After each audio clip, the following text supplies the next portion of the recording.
ನಮಸ್ಕಾರ. ಇಂದಿನ ನಮ್ಮ ಆಳವಾದ ಚರ್ಚೆಗೆ ನಿಮಗೆಲ್ಲ ಸ್ವಾಗತ.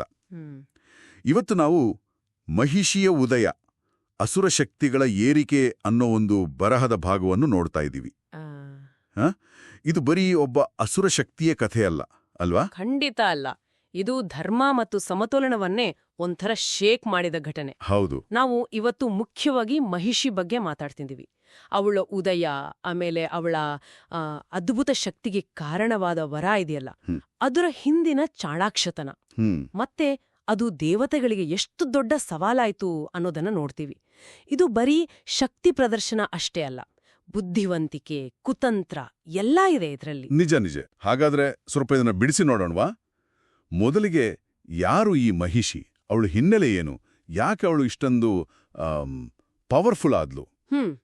ಮಹಿಷಿ ಅಂದ್ರೆ ನಿಮಗೆ ಗೊತ್ತಿರೋ ಹಾಗೆ ದೇವಿ ದುರ್ಗೆಯಿಂದ ಹತನಾದ ಮಹಿಷಾಸುರ ಇದಾನಲ್ಲ, ಮಹಿಷಾಸುರ. ಓಕೆ. ಅವನ ತಂಗಿ ಈಕೆ. ತನ್ನ ಅಣ್ಣನ ಸಾವಿಗೆ ಪ್ರತಿಕಾರ ತೀರ್ಸ್ಕೊಳ್ಬೇಕು ಅನ್ನೋ ಒಂದೇ ಒಂದು ಉದ್ದೇಶ ಅವಳಿಗೆ. ಅದಕ್ಕೋಸ್ಕರ ಅವಳು ಅತಿ ಕಠಿಣವಾದ ತಪಸ್ಸು ಮಾಡಿದ್ಲು. ಕಠಿಣ ಅಂದ್ರೆ ಎಷ್ಟು ಕಠಿಣ? ಅಂದ್ರೆ ಆ ತಪಸ್ಸಿನ ತೇಜಸ್ಸಿಗೆ ಸ್ವರ್ಗಲೋಕವೇ ನಡುಗಿತು ಅಂತಾರೆ. ಆಗ ಬ್ರಹ್ಮನ ಗಮನ ಸೆಳೆಯಿತು. ಓಹೋ, ಅಂದ್ರೆ ಪ್ರತಿಕಾರದ ಆ ಒಂದು ಫೈರ್ ಇದೆಯಲ್ಲ, ಅದೇ ಅವಳ ಶಕ್ತಿಯ ಮೂಲ ಆಯಿತು. ಸರಿ, ತಪಸ್ಸಿಗೆ ಮೆಚ್ಚಿ ಬ್ರಹ್ಮ ಬಂದ. ಆಮೇಲೆ ಏನ್ ವರ ಕೇಳಿದ್ಲು?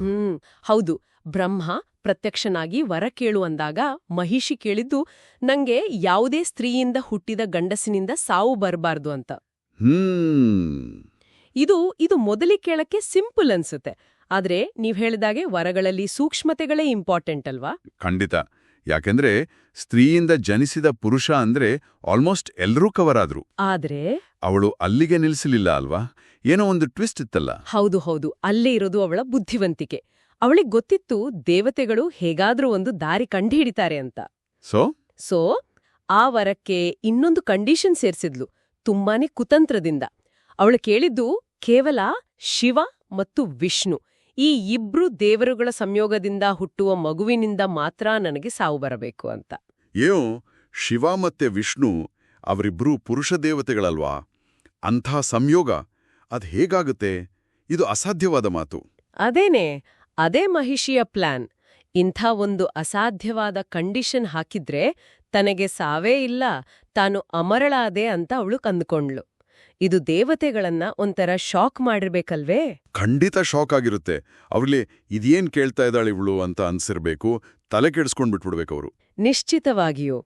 ಆ ವರದ ಹಿಂದಿನ ಕುತಂತ್ರ ಅರಿತ ದೇವತೆಗಳಿಗೆ ದಿಕ್ಕೇ ತೋಚದಂತಾಯ್ತು.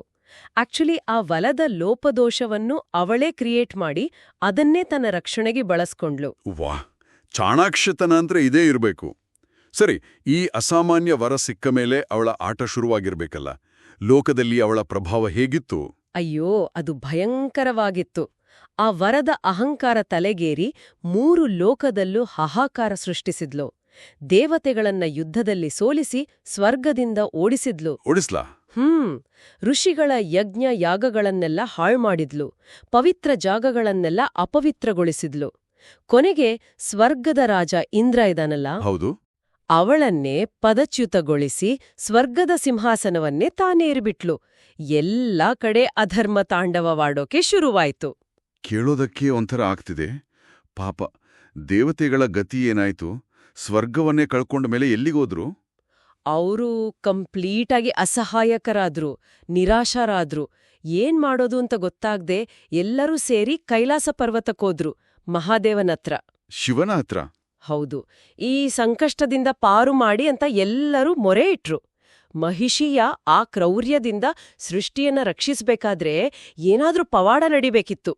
ದೈವಿಕ ಹಸ್ತಕ್ಷೇಪ ಬೇಕೇ ಬೇಕಿತ್ತು. ಬೇರೆ ದಾರಿನೇ ಇರ್ಲಿಲ್ಲ.